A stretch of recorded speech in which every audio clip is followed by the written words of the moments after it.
Je suis enseignant à l'Université de Mons, en Belgique, et je travaille dans un département de technologie de l'éducation.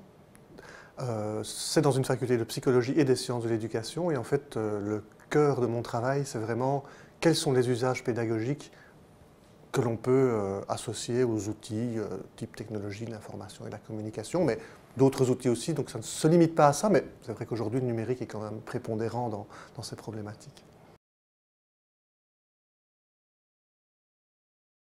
D'abord, si j'ai voulu la qualifier, la distance, c'est parce que justement, elle n'est pas unique. Et donc, on ne peut pas dire qu'on fait de l'enseignement à distance en ne sachant pas de quelle distance on parle. Alors après, ces distances, on peut les différencier. Donc, il y a des distances qui sont celles qu'on connaît classiquement, les distances géographiques qui ont justifié la formation à distance en son temps.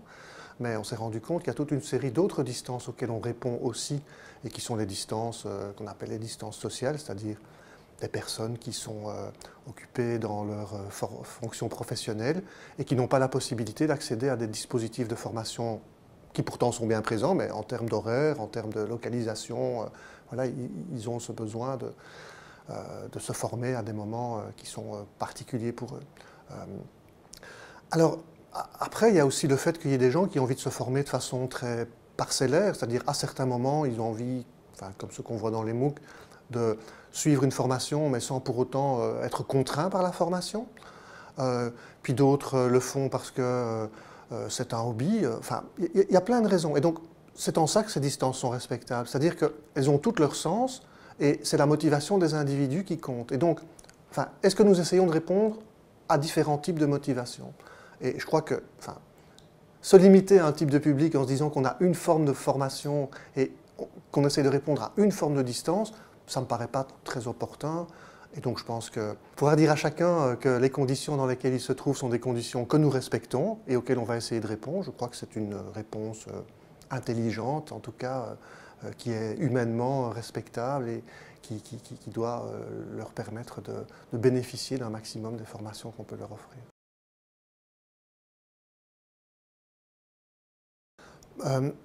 D'abord, je pense que la qualité, elle vient de la qualité pédagogique. Donc je pense que ça, c'est essentiel. C'est-à-dire, si réellement il y a ce qu'on appelle, et que Marcel Lebrun rappelle généralement très souvent, cet alignement pédagogique, c'est-à-dire cette cohérence entre quels sont les objectifs qu'on poursuit, quelles sont les manières d'évaluer ces objectifs que l'on met en place, et quelles sont les tâches que l'on propose pour que ces objectifs puissent être atteints, à ce moment-là, on a déjà une chance que la formation puisse être réussie. Et dans la question des moyens, il y a la question de la distance. Et donc, est-ce que la distance est opportune? Et dans certains cas, on va répondre oui, dans d'autres, on va répondre non. Donc déjà, se poser cette question-là et se dire enfin, quelle est la pertinence de mettre quelque chose à distance et à quel besoin est-ce que ça peut répondre, ben, je crois que c'est se donner une chance que ça puisse fonctionner. Après, quand on a posé le cadre, c'est comment fait-on pour mettre ça en œuvre d'une façon qui soit efficace. Ben, je crois que quelque part, c'est l'approche qualité, c'est-à-dire à tous les niveaux, qu'essaye-t-on de mettre en place en termes d'ingénierie pédagogique pour que ça corresponde à des standards de qualité. Bon, après, ils ne sont pas fixés, mais on se les fixe nous-mêmes. Donc en termes de contenu, en termes d'interactivité, en termes de suivi des apprenants, en termes de qualité d'activité que les apprenants vont pouvoir mettre en place dans ces dispositifs.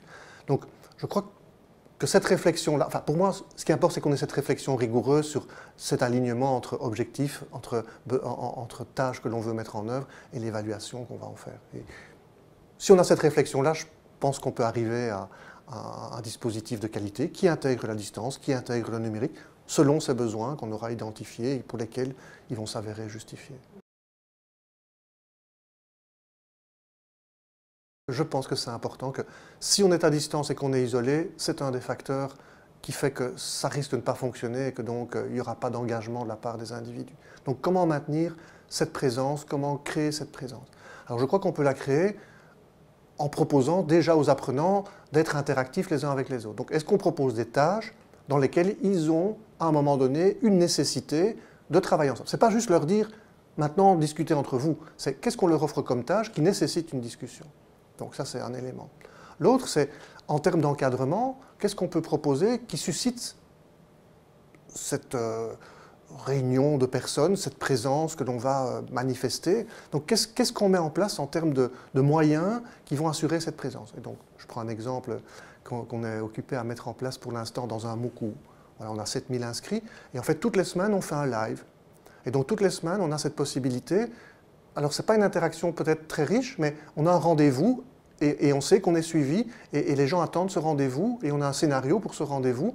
Et donc ça crée, pourtant avec un nombre de participants qui est relativement important, une présence parce qu'il y a une régularité et puis il y a quelque chose qui est autre que uniquement travailler par écrit dans le numérique ou enfin avec des outils numériques, je veux dire.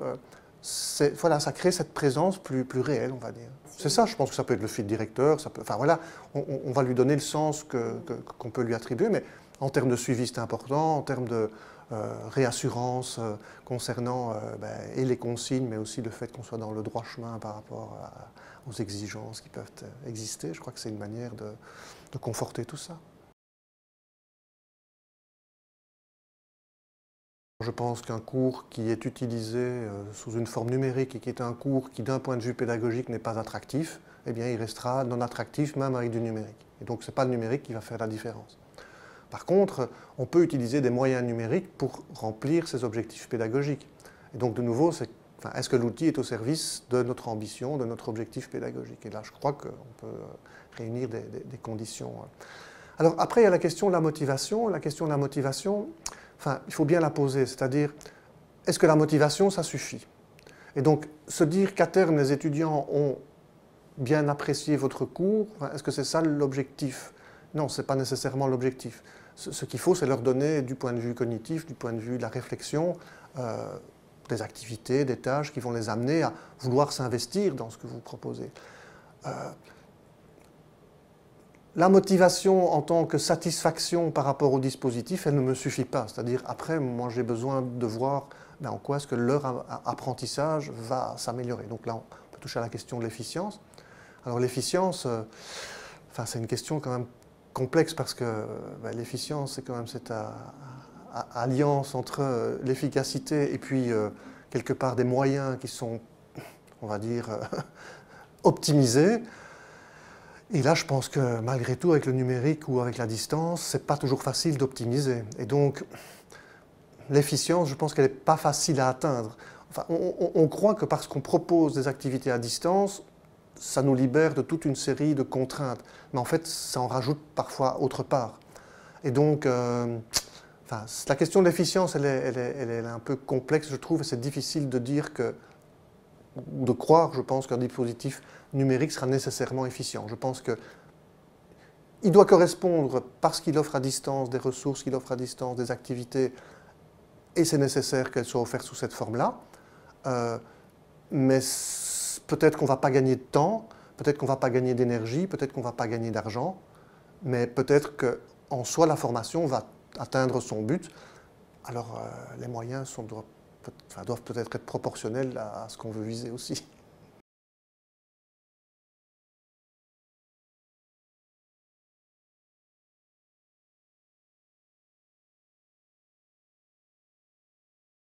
Je pense que d'abord, ils mettent en place des stratégies, comme vous le dites, qui sont originales parce que, voilà, en fonction des moyens qu'ils ont, eh bien, ils veulent absolument atteindre et s'engager dans des dispositifs de formation qui ne sont pas toujours naturellement accessibles pour eux. Et donc, ils sont prêts, en fait, à faire des efforts du point de vue de cette mobilité, c'est-à-dire eh bien, travailler parfois sur des supports qui sont des supports peut-être pas qu'on imaginait a priori comme les smartphones, ils sont prêts à travailler dans des conditions qui sont des conditions justement très mobiles où c'est sur le lieu de travail ou bien sur le lieu de loisir ou bien à domicile ou bien à des endroits où il y a du réseau, parce que c'est ça qui se présente. Et donc je crois que il faut que nous puissions aussi penser à ce que nos dispositifs puissent être offerts selon des formats qui intègrent la mobilité, ou qui permettent la mobilité. Donc, voilà, il faut pouvoir envisager qu'on puisse travailler avec du Wi-Fi peut-être moins puissant que du réseau câblé et que donc les ressources qu'on va proposer soient optimisées pour que ces ressources-là puissent être bien acceptées dans ces conditions-là. Donc, moi, je crois qu'il y a une richesse de dynamique qui nous permet de profiter, on va dire, de leur expérience. Et je crois que c'est surtout en termes de conditions dans lesquelles ils utilisent et après de mise en évidence de ces technologies qui peut-être ne sont pas aussi évidentes chez nous. Enfin, comme je viens de l'évoquer, les smartphones, dans nos écoles, ça pose plus de questions. Chez eux, c'est plus naturel parce que voilà, quelque part, ils en ont et c'est peut-être, entre guillemets, le seul moyen ou le moyen le plus rapide d'accéder à l'information.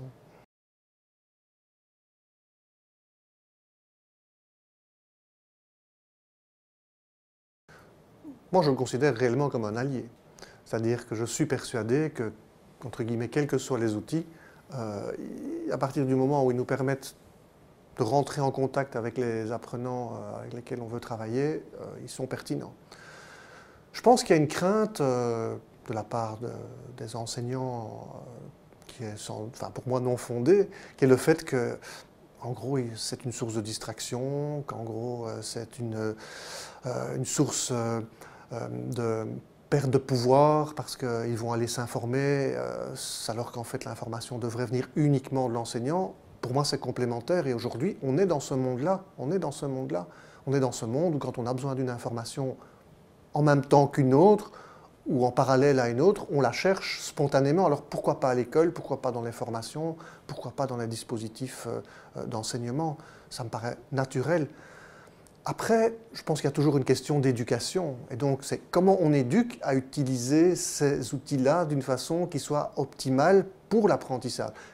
Comment les enseignants sont-ils prêts à les utiliser pour les rendre utilisés par les apprenants eux-mêmes? C'est-à-dire, s'ils les utilisent pour faire des interactions par rapport à leur cours, ben, l'étudiant y verra tout de suite du sens.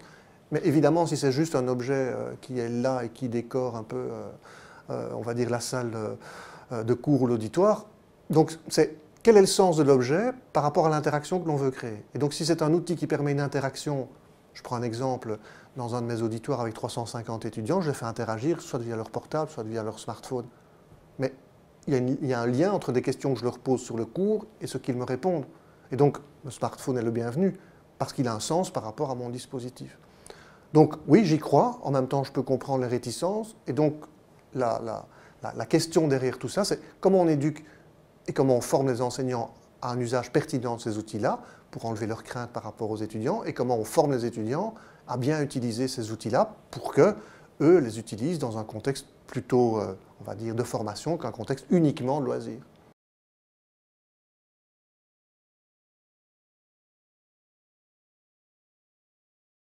Enfin, il y a deux solutions. En formation initiale, c'est former les enseignants à l'usage de ces technologies-là dans le cadre des cours qu'eux-mêmes vivent, donc c'est la question de la pratique isomorphique, comme on l'appelle, c'est est-ce qu'on est formé, enfin, la manière dont on est formé va faire qu'on va former ses propres étudiants comme ça. Donc si on n'est déjà pas formé comme ça ne se passera pas. Donc en termes de formation initiale, est-ce qu'on forme les futurs enseignants avec des dispositifs qui intègrent, pas tout le temps, mais à certains moments, des outils numériques comme cela?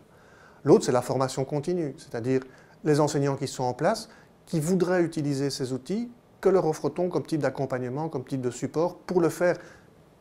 Parce qu'il faut qu'il y ait une réflexion, parce qu'il faut qu'ils ne se sentent pas isolés, parce qu'il faut qu'ils se sentent soutenus par les directions, par leurs collègues, par les étudiants. Et donc, voilà, qu'ils n'aient pas l'air, on va dire, à côté de leur pompe parce qu'ils utilisent quelque chose de, enfin, qui peut paraître aux étudiants passé il y a 5 années, alors qu'en fait, voilà, aujourd'hui, on utilise d'autres choses. Bon, après, ce n'est pas jouer sur l'effet de mode, hein. Ce qui compte, c'est que l'utilisation pédagogique soit bien intégrée par les uns et par les autres, quoi.